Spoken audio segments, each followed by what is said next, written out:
Hi students, എല്ലാവർക്കും ഇന്നത്തെ ക്ലാസ്സിലേക്ക് സ്വാഗതം. നമ്മൾ കഴിഞ്ഞ ക്ലാസ്സുകളിലായിട്ട് ലോസ് ഓഫ് മോഷൻ എന്ന ചാപ്റ്റർ തുടങ്ങി. അതിലുള്ള കുറേയധികം കാര്യങ്ങൾ നമ്മൾ ഡിസ്കസ് ചെയ്തു. ലാസ്റ്റ് ക്ലാസ്സിൽ നമ്മൾ ഡിസ്കസ് ചെയ്തത് ന്യൂട്ടൺസ് സെക്കൻഡ് ലോ ഓഫ് മോഷനാണ്. ഇന്ന് നമ്മൾ ഡിസ്കസ് ചെയ്യാൻ പോകുന്നത് ന്യൂട്ടൺസ് തേർഡ് ലോ ഓഫ് മോഷനാണ്. ഓക്കെ, ആദ്യം നമുക്കതിൻ്റെ സ്റ്റേറ്റ്മെൻറ്റ് നോക്കാം. ഒരു സ്റ്റേറ്റ്മെൻറ്റ് ഇതാണ്: to every action there is always an equal and opposite reaction. ഓക്കെ, അതായത് ഒരു ആക്ഷന് തുല്യവും വിപരീതവുമായിട്ടുള്ള ഒരു റിയാക്ഷൻ ഉണ്ടാകും. ഇതാണ് ന്യൂട്ടൺസ് തേർഡ് ലോ. അത് നമുക്ക് വ്യക്തമായിട്ട് അറിയാവുന്ന ഒരു കാര്യമാണ്. ഉദാഹരണത്തിന്, നിങ്ങൾ കൈ കൊണ്ട് ചുമരിലേക്ക് ഇടിക്കുകയാണെന്ന് വിചാരിക്കൂ. ഇടിച്ചു കഴിഞ്ഞാൽ നമുക്ക് എന്താ കാണാൻ പറ്റുന്നത്? നമ്മൾ ചുമരിലേക്കൊരു ഫോഴ്സ് അപ്ലൈ ചെയ്യുന്നു. അതേസമയം തന്നെ നമ്മുടെ കൈക്ക് നല്ല വേദന ഉണ്ടാകും. എന്തുകൊണ്ടാണ്? കാരണം ചുമര് നമ്മുടെ കൈയിലേക്കും എന്ത് അപ്ലൈ ചെയ്യുന്നുണ്ട്? ഒരു ഫോഴ്സ് അപ്ലൈ ചെയ്യുന്നുണ്ട്. So we can say to every action there is an equal and opposite reaction. Okay, നിങ്ങൾക്കിവിടെ രണ്ട് വസ്തുക്കൾ കാണിച്ചിട്ടുണ്ട്. ഒന്ന് എ എന്ന് പറയുന്ന ഒരു ഒബ്ജക്റ്റ്, രണ്ടാമത്തത് ബി എന്ന് പറയുന്ന ഒരു ഒബ്ജക്റ്റ്. ഓക്കെ, ഇവിടെ എ എന്ന ഒബ്ജക്റ്റ് ബിയിൽ അപ്ലൈ ചെയ്യുന്ന ഫോഴ്സ് ആണ് F B A. Okay, so F B A is the force applied by A on the body B. അതേസമയം ബി എയുടെ മുകളിലേക്കും ഒരു ഫോഴ്സ് അപ്ലൈ ചെയ്യുന്നുണ്ട്. We can take that force as F A B, that is the force applied by B on A. മനസ്സിലായില്ലേ? Okay, ഈ ഒരു ഫോഴ്സിനെ നമ്മൾ ആക്ഷൻ എന്ന് വിളിക്കും, അടുത്തതിനെ നമ്മൾ റിയാക്ഷൻ എന്ന് വിളിക്കും. മനസ്സിലായില്ലേ? ഓക്കെ, ഉദാഹരണത്തിന് എഫ് ബി എ എന്ന് പറയുന്നത് ആക്ഷൻ ആയിട്ട് എടുക്കുകയാണെങ്കിൽ എഫ് എ ബി എന്ന് പറയുന്നത് റിയാക്ഷൻ ആയിരിക്കും. ഓക്കെ, അല്ലെങ്കിൽ എഫ് എ ബി നിങ്ങൾ ആക്ഷൻ ആയിട്ട് എടുക്കുകയാണെങ്കിൽ എഫ് ബി എ എന്ന് പറയുന്നത് റിയാക്ഷൻ ആയിട്ട് എടുക്കാം. മനസ്സിലായോ? ഇതിൽ ഏത് ആക്ഷൻ ഏത് റിയാക്ഷൻ എന്ന് ഇമ്പോർട്ടൻ്റ് അല്ല. ഒന്ന് ആക്ഷൻ ആണെങ്കിൽ അടുത്തത് എന്തായിരിക്കും? റിയാക്ഷൻ ആയിരിക്കും. Okay, so Newton's third law can be mathematically written as F A B vector is equal to minus F B A vector.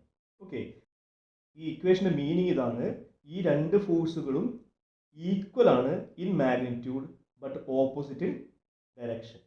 ഇവിടെ നെഗറ്റീവ് സൈൻ കാണിക്കുന്നത് ഈ രണ്ട് ഫോഴ്സുകളും എന്താണ്? ഓപ്പോസിറ്റ് ഡയറക്ഷനിലാണ് എന്നാണ്. മനസ്സിലായില്ലേ? ഇനി നമുക്ക് ന്യൂട്ടൺസ് തേർഡ് ലോയുമായി ബന്ധപ്പെട്ട ചില ഇമ്പോർട്ടൻറ്റ് പോയിന്റ്സുകൾ മനസ്സിലാക്കാം. ഒന്നാമത്തെ പോയിന്റ് ഇതാണ്: when a body exerts a force on any another body, the second body also exerts equal and opposite force on the first one. Okay, അപ്പോൾ ഒരു വസ്തു മറ്റൊരു വസ്തുവിൽ ഒരു ഫോഴ്സ് അപ്ലൈ ചെയ്യുന്നു.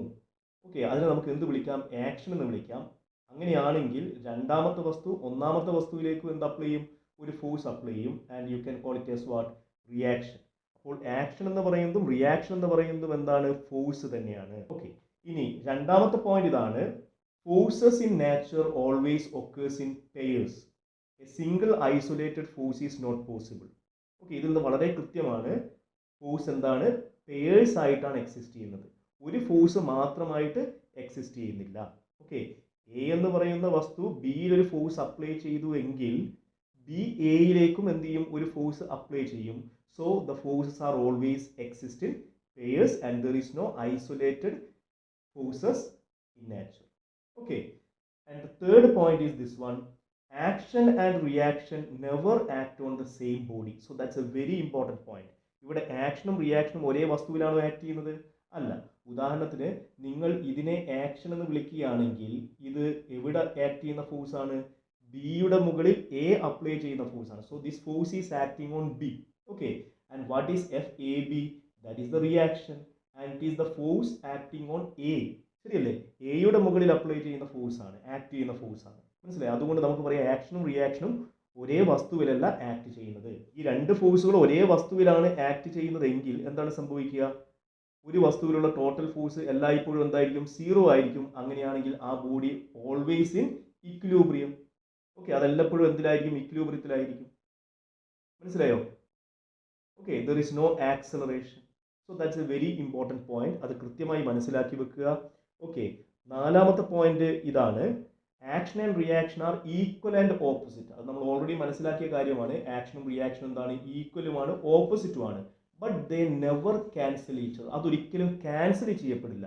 എന്തുകൊണ്ടാണ് ക്യാൻസൽ ചെയ്യപ്പെടാത്തത്? കാരണം നമ്മൾ നേരത്തെ പറഞ്ഞു ആക്ഷനും റിയാക്ഷനും എന്താണ്, ഒരു വസ്തുവിൽ ആണോ ആക്ട് ചെയ്യുന്നത്? അല്ല, they are acting on different bodies. Okay, അപ്പോൾ ആക്ഷനും റിയാക്ഷനും വ്യത്യസ്ത വസ്തുക്കളിൽ ആക്ട് ചെയ്യുന്നത് കൊണ്ട് ഒരിക്കലും അവ തമ്മിൽ പരസ്പരം ക്യാൻസൽ ചെയ്യപ്പെടുന്നില്ല. മനസ്സിലായോ? ഓക്കെ, അഞ്ചാമത്തെ പോയിന്റ് ഇതാണ്, no action occurs in the absence of reaction. Reaction ഇല്ല എങ്കിൽ ആക്ഷൻ ഇല്ല. മനസ്സിലായോ? അതായത് നിങ്ങൾക്ക് ഒന്നാമത്തെ ഫോഴ്സ് അപ്ലൈ ചെയ്യണമെങ്കിൽ എന്ത് വേണം? റിയാക്ഷനും കൂടി വേണം. So that's a very very important point. Next one is this one, there is no cause effect relation exist between action and reaction.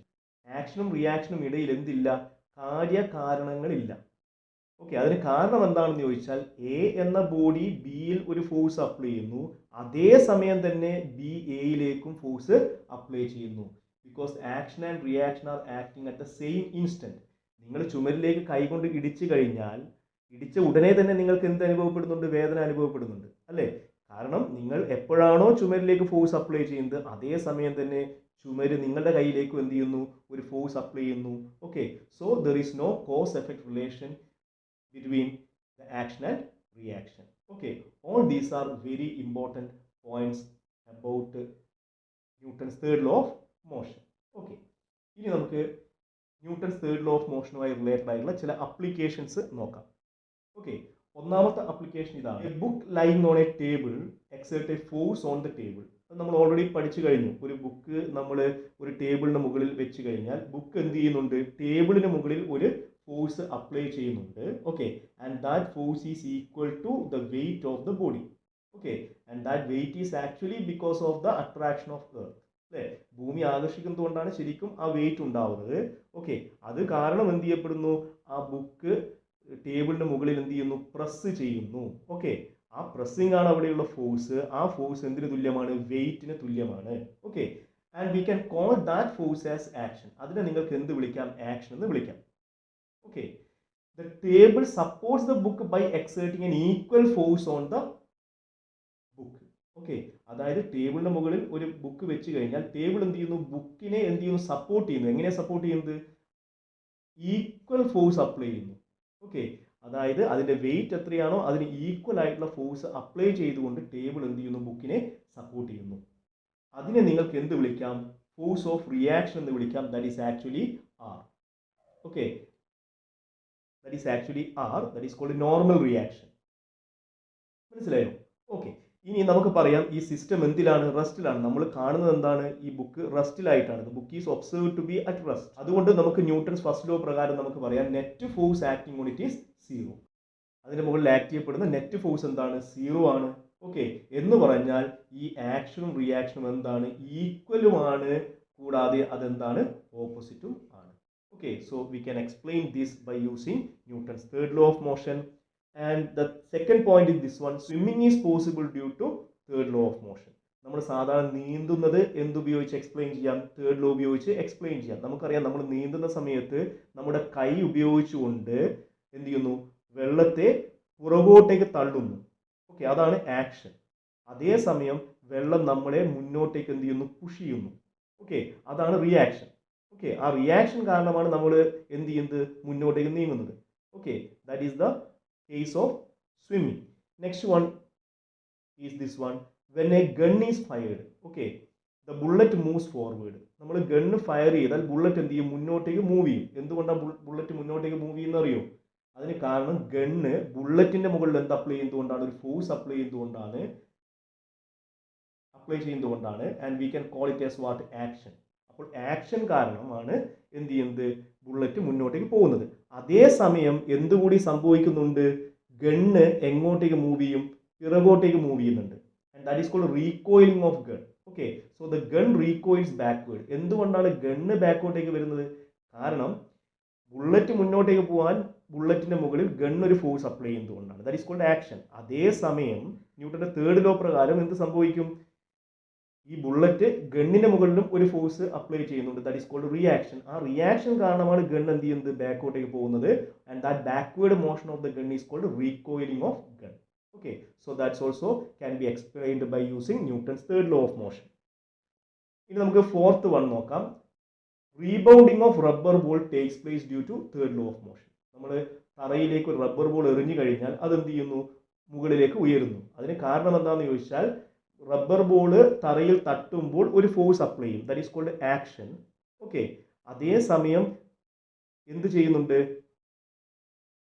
Ground rubber ബോളിന്റെ മുകളിൽ ഒരു equal and opposite force apply ചെയ്യുന്നുണ്ട്. Because of that അത് എന്ത് ചെയ്യുന്നു? മുകളിലേക്ക് ഉയരുന്നു. മനസ്സിലായില്ലേ? So we can explain rebounding by using what? Newton's third law of motion. And fifth one is this one. It is difficult to walk on a sand or ice. അതായത് മണലിലൂടെയോ ഐസിലൂടെയോ നടക്കാൻ ബുദ്ധിമുട്ടാണ്. എന്തുകൊണ്ടാണ് അങ്ങനെ സംഭവിക്കുന്നത്? നമുക്കറിയാം, തറയിലൂടെ വളരെ എളുപ്പത്തിൽ നമുക്ക് നടക്കാൻ പറ്റും. കാരണം നമ്മൾ നടക്കുന്ന സമയത്ത് കാലുകൊണ്ട് തറയെ എന്ത് ചെയ്യുന്നു? പ്രസ് ചെയ്യുന്നു. That is called action. മനസ്സിലായോ? അതിന് തുല്യമായിട്ടുള്ള ഒരു റിയാക്ഷൻ നമുക്ക് കിട്ടുന്നു. അതുകൊണ്ട് നമുക്ക് എളുപ്പത്തിൽ എന്ത് ചെയ്യാൻ പറ്റും?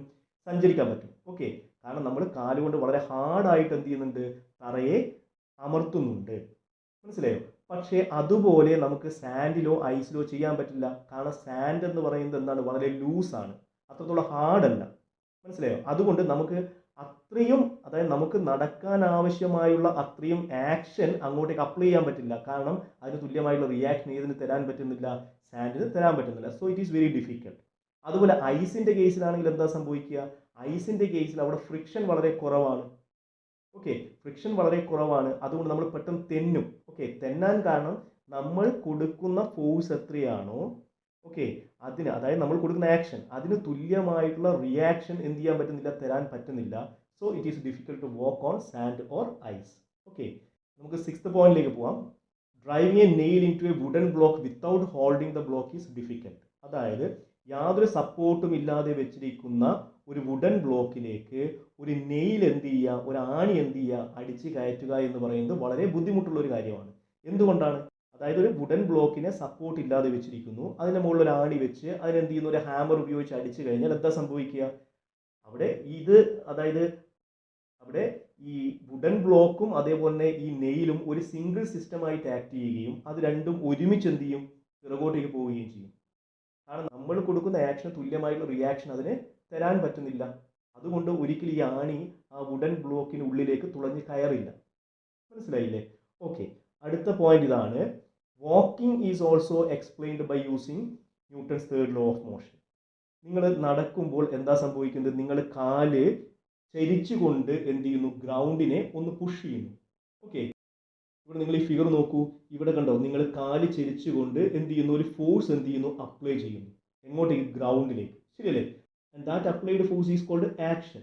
ഓക്കെ, അപ്പോൾ അതിന് തുല്യമായിട്ടുള്ള ഒരു റിയാക്ഷൻ ആര് തരുന്നു? ഗ്രൗണ്ട് നമ്മുടെ കാലിലേക്ക് അപ്ലൈ ചെയ്യുന്നു. So this is the reaction of the ground. മനസ്സിലായോ? ഇതൊരു ഫോഴ്സ് ആണ്. അതിനെ നമുക്ക് രണ്ട് കമ്പോണന്റ് ആയിട്ട് റിസോൾവ് ചെയ്യാം. ഒന്ന് ഹൊറിസോണ്ടൽ കമ്പോണന്റ് ആണ്, that is H is equal to R cos theta. ഇതാണ് ആറ്, ഇതാണ് തീറ്റ. തീറ്റക്ക് അഡ്ജസന്റ് ആയിട്ടുള്ള സൈഡാണ് ഇത്. So this is R cos theta. അങ്ങനെയാണെങ്കിൽ അതിന്റെ വെർട്ടിക്കൽ കമ്പോണന്റ് എന്ന് പറയുന്നത് ആർ സൈൻ തീറ്റയാണ്. മനസ്സിലായോ? അപ്പോൾ ഈ റിയാക്ഷനെ നമുക്ക് R cos theta, R sine theta എന്ന് നമുക്ക് എന്ത് ചെയ്യാം? റിസോൾവ് ചെയ്യാം. ഓക്കെ, ഇതിൽ ആർ കോസ് തീറ്റയാണ് നമ്മളെ മുന്നോട്ടേക്ക് നീങ്ങാൻ സഹായിക്കുന്നത്. ഈ ആർ സൈൻ തീറ്റ എന്ന് പറയുന്നത് നമ്മുടെ വെയിറ്റിനെ എന്ത് ചെയ്യുന്നു? ബാലൻസ് ചെയ്യുന്നു. മനസ്സിലായോ? ഈ രീതിയിൽ നമുക്ക് ന്യൂട്ടൺസ് തേർഡ് ലോ ഉപയോഗിച്ചുകൊണ്ട് നമ്മുടെ നടത്തത്തെയും നമുക്ക് എന്ത് ചെയ്യാം? എക്സ്പ്ലെയിൻ ചെയ്യാം. ഓക്കെ, വളരെ ഇമ്പോർട്ടൻ്റ് ആയിട്ടുള്ള മറ്റൊരു എക്സാമ്പിൾ ആണ് ഹോഴ്സ് കാർട്ട് പ്രോബ്ലം. ഓക്കെ, കുതിരവണ്ടിയുമായി റിലേറ്റഡ് ആയിട്ടുള്ള ഒരു പ്രോബ്ലമാണ്. ഓക്കെ, എങ്ങനെയാണ് ഒരു ഹോഴ്സ് കാർട്ടിനെ വലിച്ചു കൊണ്ടുപോകുന്നത്, അത് നമുക്ക് എങ്ങനെ എക്സ്പ്ലെയിൻ ചെയ്യാം എന്നാണ് question. So this A very important idea. ഇവിടെ നിങ്ങൾക്ക് ഒരു കുതിരയും അതേപോലെ അത് വലിച്ചു കൊണ്ടുപോകുന്ന കുതിര വണ്ടിയും കാണിച്ചിട്ടുണ്ട്. ഓക്കെ, ഇത് എക്സ്പ്ലെയിൻ ചെയ്യാൻ വേണ്ടി നമ്മൾ ഈ പ്രോബ്ലത്തെ അപ്രോച്ച് ചെയ്യുന്നത് ഇങ്ങനെയാണ്. ആദ്യം ഇവിടെയുള്ള ഫോഴ്സുകൾ ഏതൊക്കെയാണെന്ന് നോക്കുക. ഒന്നാമത് ഞാൻ ഇവിടെ കാണിച്ചിരിക്കുന്നത് ഒരു വെയിറ്റ്, W എന്ന് പറഞ്ഞാൽ കുതിരയുടെ വെയിറ്റ് ആണ്. ഇവിടെയുള്ള കേസിൽ കുതിര മൂവ് ചെയ്യണമെങ്കിൽ അത് എന്ത് ചെയ്യണം? അതൊരു ഫോഴ്സ് അപ്ലൈ ചെയ്യണം. എങ്ങോട്ടേക്ക്? തറയിലേക്ക് ഒരു ഫോഴ്സ് അപ്ലൈ ചെയ്യണം. Okay, so this is the force applied by the horse on the ground. Okay, അങ്ങനെയാണെങ്കിൽ ന്യൂട്ടൺസ് തേർഡ് ലോ പ്രകാരം അവിടെ ഒരു റിയാക്ഷൻ ഫോഴ്സ് ഉണ്ടാവും. So this is the reaction force. മനസ്സിലായില്ലേ? ഈ റിയാക്ഷൻ ഫോഴ്സിനെ ഞാൻ രണ്ട് കമ്പോണന്റ് ആയിട്ട് റിസോൾവ് ചെയ്യും. ഒന്ന് ഹൊറിസോണ്ടൽ കമ്പോണന്റ് H ആണ്, രണ്ടാമത്തത് വെർട്ടിക്കൽ കമ്പോണന്റ് വി ആണ്. മനസ്സിലായോ? ഈ വെർട്ടിക്കൽ കമ്പോണന്റും അതേപോലെ തന്നെ ഈ വെയിറ്റും ഈക്വൽ ആൻഡ് ഓപ്പോസിറ്റ് ആണ്. അതുകൊണ്ട് അത് തമ്മിൽ എന്ത് ചെയ്തു? ബാലൻസ് ചെയ്തു എന്ന് പറയാം. മനസ്സിലായില്ലേ? ഓക്കെ. ഇനി അപ്പോൾ ഇവിടെയുള്ള കേസിൽ ഇനി നമ്മൾ ആറിനെ നമ്മൾ എന്ത് ചെയ്യേണ്ട, ശ്രദ്ധിക്കേണ്ട ആവശ്യമില്ല. ആറിനെ റിസോൾവ് ചെയ്തിട്ടാണ് നമുക്ക് എച്ചും വിയും കിട്ടിയത്. അതിൽ വി എന്ന് പറയുന്ന വെർട്ടിക്കൽ കമ്പോണന്റ് വെയിറ്റിനെ എന്ത് ചെയ്തു? ബാലൻസ് ചെയ്തു. പിന്നെ എന്താ ഉള്ളത്? ഹൊറിസോണ്ടൽ കമ്പോണന്റ് അവിടെ ബാക്കിയുണ്ട്. ശരിയല്ലേ? ഇനി വേറൊരു കാര്യം ശ്രദ്ധിക്കേണ്ടത്, ഈ ഹോഴ്സ് കാർട്ടിനെ പിടിച്ചു വലിക്കുന്നു. Okay, so this is the force on the cart exerted by the horse. So that is called FCH. അതായത് ആരുടെ മുകളിൽ അപ്ലൈ ചെയ്യുന്ന ഫോഴ്സ് ആണ്? കാർട്ടിന് മുകളിൽ ഹോഴ്സ് അപ്ലൈ ചെയ്യുന്ന ഫോഴ്സ് ആണ് FCH. ഓക്കെ, അങ്ങനെയാണെങ്കിൽ അതിന് ഈക്വൽ ആൻഡ് ഓപ്പോസിറ്റ് ആയിട്ടുള്ള റിയാക്ഷൻ ഉണ്ടാവും. ശരിയല്ലേ? ആരുടെ മുകളിൽ അപ്ലൈ ചെയ്യുന്നത്? ഈ കാർട്ട് ഹോഴ്സിന്റെ മുകളിൽ ഒരു ഫോഴ്സ് അപ്ലൈ ചെയ്യും. That is called FHC. is the force on the horse by the cart. മനസ്സിലായില്ലേ? പിന്നീടുള്ള ഒരു പോയിന്റ്, ഇനി മറ്റൊരു ഫോഴ്സ് ആക്ട് ചെയ്യുന്നത് എന്താണെന്ന് ചോദിച്ചാൽ, ഈ വീല് ഗ്രൗണ്ടുമായിട്ട് ടച്ച് ചെയ്തിട്ടുള്ളത്. അതുകൊണ്ട് ഇത് നീങ്ങുന്ന സമയത്ത് അവിടെ എന്തുണ്ടാവും? ഫ്രിക്ഷണൽ ഫോഴ്സ് ഉണ്ടാവും. So this is the frictional force. ഇത്രയും ഫോഴ്സുകളാണ് ഇവിടെ ആക്ട് ചെയ്യുന്നത്. ഓക്കെ, ഇനി ഇത് എക്സ്പ്ലെയിൻ ചെയ്യാൻ വേണ്ടി നമ്മൾ ഈ ഫോഴ്സുകൾ ഏതൊക്കെയാണെന്ന് കണ്ടുപിടിച്ചു. ഇനി ഞാൻ ചെയ്യാൻ പോകുന്നത് ഈ ഹോഴ്സും ഈ കാർട്ടും കൂടി ഒരു സിസ്റ്റമായിട്ട് കൺസിഡർ ചെയ്യുന്നു. So this whole is taken as a system. ഇതിനെ മൊത്തത്തിൽ ഞാൻ എന്തായിട്ട് കൺസിഡർ ചെയ്യുന്നു? ഒരു സിസ്റ്റമായിട്ട് കൺസിഡർ ചെയ്യുന്നു. ഈ ഹോഴ്സിനെയും കാർട്ടിനെയും നമ്മളൊരു സിസ്റ്റമായിട്ട് കൺസിഡർ ചെയ്യുന്നു. അങ്ങനെ ഒരു സിസ്റ്റമായിട്ട് കൺസിഡർ ചെയ്യുകയാണെങ്കിൽ, ഓക്കെ, അങ്ങനെ ചെയ്യുകയാണെങ്കിൽ ഇവിടെയുള്ള എക്സ്റ്റേണൽ ഫോഴ്സ് ഏതാണ്? ഈ ഹോഴ്സിനെയും കാർട്ടിനെയും ചലിക്കാൻ സഹായിക്കുന്ന എക്സ്റ്റേണൽ ഫോഴ്സ് ഏതാണ്? അപ്പോൾ നിങ്ങളൊരു കാര്യം മനസ്സിലാക്കുക, ഈ FCHും അതേപോലെ തന്നെ ഈ FHC എന്ന് പറയുന്നത് എന്താണ്? ആക്ഷൻ റിയാക്ഷൻ പെയർ അല്ലേ? ശരിയല്ലേ? അതായത് കാർട്ടിന്റെ മുകളിൽ ഹോഴ്സ് അപ്ലൈ ചെയ്യുന്ന ഫോഴ്സ്, മറ്റേതെന്താണ്? ഹോഴ്സിന് മുകളിൽ കാർട്ട് അപ്ലൈ ചെയ്യുന്ന force. So they are action reaction pairs. അത് ഈ ഹോഴ്സ് കാർട്ട് സിസ്റ്റത്തിന്റെ ഉള്ളിലുള്ള ഫോഴ്സ് ആണ്. So it is acting as an internal force. അപ്പോൾ ഓർമ്മിച്ചു വെക്കുക, നിങ്ങൾ രണ്ട് വസ്തുക്കളുണ്ട്, ആ രണ്ട് വസ്തുക്കളും കൂടി ഒരു സിസ്റ്റമായിട്ട് കൺസിഡർ ചെയ്യുകയാണെങ്കിൽ ആ രണ്ട് വസ്തുക്കളുടെ ഇടയിലുള്ള ആക്ഷൻ റിയാക്ഷൻ പെയർ എന്ന് പറയുന്നത് എക്സ്റ്റേണൽ ഫോഴ്സ് അല്ല, മറിച്ച് അതെന്താണ്? ഇന്റേണൽ ഫോഴ്സ് ആണ്. So they will get cancelled and the net effect is what? 0. അതുകൊണ്ട് ഈ രണ്ടും എന്ത് ചെയ്യപ്പെട്ടു? ക്യാൻസൽ ചെയ്യപ്പെട്ടു. മനസ്സിലായോ? ഇനി ബാക്കിയുള്ള ഫോഴ്സ് ഏതാണ്? ഒന്ന് Hഉം അതേപോലെ Fഉമാണ്. എന്ന് പറഞ്ഞാൽ റിയാക്ഷൻ ഫോഴ്സിന്റെ ഹൊറിസോണ്ടൽ കമ്പോണന്റും പിന്നീട് ഏതാ ഉള്ളത്? ഫ്രിക്ഷണൽ ഫോഴ്സും ഉള്ളത്. ശരിയല്ലേ? ഓക്കെ, ഈ രണ്ട് ഫോഴ്സുകളുമാണ് ഈ സിസ്റ്റത്തിന്റെ മുകളിൽ ആക്ട് ചെയ്യപ്പെടുന്ന എക്സ്റ്റേണൽ ഫോഴ്സ്. ഇനി നിങ്ങൾ ശ്രദ്ധിക്കേണ്ടത്, ഈ രണ്ട് ഫോഴ്സും എന്താണ്? ഓപ്പോസിറ്റ് ഡയറക്ഷനിലാണ് ഉള്ളത്. ഓക്കെ, ഈ സിസ്റ്റം എങ്ങോട്ടേക്കാണ് മൂവ് ചെയ്യേണ്ടത്? മുന്നോട്ടേക്കാണ് മൂവ് ചെയ്യേണ്ടത്. ഈ ഡയറക്ഷനിലേക്ക് മൂവ് ചെയ്യണം. അങ്ങനെയാണെങ്കിൽ എങ്ങോട്ടേക്കാണോ മൂവ് ചെയ്യേണ്ടത് ആ ഡയറക്ഷനിലുള്ള ഫോഴ്സ് ആണ് കൂടുതൽ. ഓക്കെ, അപ്പൊ ഇവിടെയുള്ള കേസിൽ നമുക്ക് പറയാം horizontal component is greater than the frictional force. So H is greater than F. അതുകൊണ്ട് ഇവിടെയുള്ള നെറ്റ് ഫോഴ്സ് എത്രയാണ്? What is the net external force acting on the system എന്ന് ചോദിച്ചാൽ നമുക്ക് പറയാം വലുത് മൈനസ് ചെറുത്. കാരണം രണ്ട് വെക്ടേഴ്സ് ഓപ്പോസിറ്റ് ഡയറക്ഷനിലാണ്. ഓക്കെ, ഓപ്പോസിറ്റ് ഡയറക്ഷനിലാണ് വെക്ടേഴ്സ് ആക്ട് ചെയ്യുന്നതെങ്കിൽ അതിന്റെ റിസൾട്ടന്റ് എന്ന് പറയുന്നത്, അല്ലെങ്കിൽ അതിന്റെ നെറ്റ് എഫക്ട് എന്ന് പറയുന്നത് ഗ്രേറ്റർ മൈനസ് എന്താണ്? സ്മോളർ ആണ്. അതുകൊണ്ട് ഇവിടെയുള്ള കേസിൽ H മൈനസ് F ആണ് ഇവിടെയുള്ള നെറ്റ് ഫോഴ്സ് എന്ന് പറയുന്നത്. ഇനി നമുക്ക് ആക്സലറേഷൻ കണ്ടുപിടിക്കണം. What is the acceleration of this system എന്ന് ചോദിച്ചാൽ നമുക്കറിയാം ആക്സലറേഷൻ എന്ന് പറഞ്ഞാൽ F is equal to ma എന്നാണ് ഇക്വേഷൻ. Net force equal to mass into acceleration. So acceleration equal to force divide by mass ആണ്. Okay, F equal to ma എന്ന് പറയുന്ന ഇക്വേഷൻ, F എന്ന് പറയുന്നത് വെറും ഫോഴ്സ് അല്ല, നെറ്റ് ഫോഴ്സ് ആക്ടിങ് ആണ്. ഓക്കെ, M എന്ന് പറയുന്നത് വെറും മാസ് അല്ല, that is the total mass of the system, and A is the acceleration of the system. So we can write acceleration of the system is equal to total force F divided by M. So here the total force means net force, and what is the total mass?